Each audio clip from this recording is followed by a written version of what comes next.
भैयाला विचारू धुळ्याच्या होळीचा एक्सपिरियन्स कसा.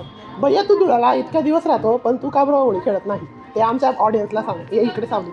तर मी तुम्हाला सांगायचं की आमच्या धुळ्याची होळी इतकी बेकार राहते की तुम्ही एकदा जर का इकडे येशाल दुसऱ्यांदा कधी होळी खेळायला येणार नाही. कारण की इथं तर काही तुम्ही एकदा चपाट्यामध्ये सापडले ढोलकीचे चपके मारून मारून मारून पास तुमच्या तोंड लाल होऊन जाईल फुलाला.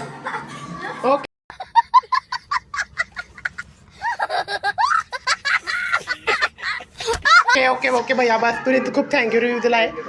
आता चला धनंजय साहेब तुम्ही या इकडे. पहिल्यांदा जळगाववरनं होळी खेळायला आले होते. इकडे या इकडे या.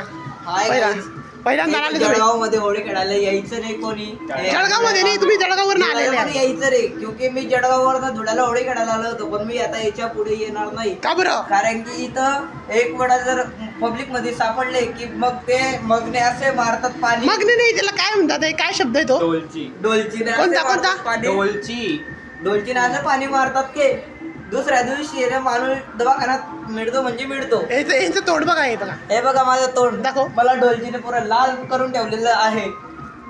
समझ रहे हो आप समझ रहे हो. आता मी सांगू काय तुम्हाला गाईज. आता येशील का पुढच्या वेळेस होळी खेळायला? येईल पण मग फॅमिलीवर होळी खेळेल बाहेर जाणार नाही. आणि काय सांगू शकशील तू कसं वाटलं तुला एक्सपिरियन्स किंवा खेळायचे का नाही शरीरासाठी? खेळायची पण मग फॅमिली बरोबर खेळायची बाहेर पब्लिक मध्ये जायचं नाही कोणी.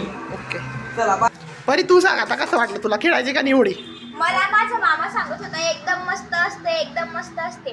मी काल माझ्या मामींना घेऊन गेली पण तिथे त्या मुलांना बघून माझी हिंमतच तुटून गेली म्हणून मी घरात बसून राहिली. बघा नाही जायचं, चला नाही जायचं. चला आता मामींना विचारू. चला कशी असते जायला तिकडे कसं वाटलं धुळ्याची होळी? तुम्ही का बरं खेळत नाही सांगा. का बरं? बाबाचं तोंड मला तुला नाही खेळायचे. का बरं? काबरं म्हणजे कसे बसता फटके? तुझ्या आईला विचार. कसे जाय. फटके बसता फटके? फटके चांगले बसतात.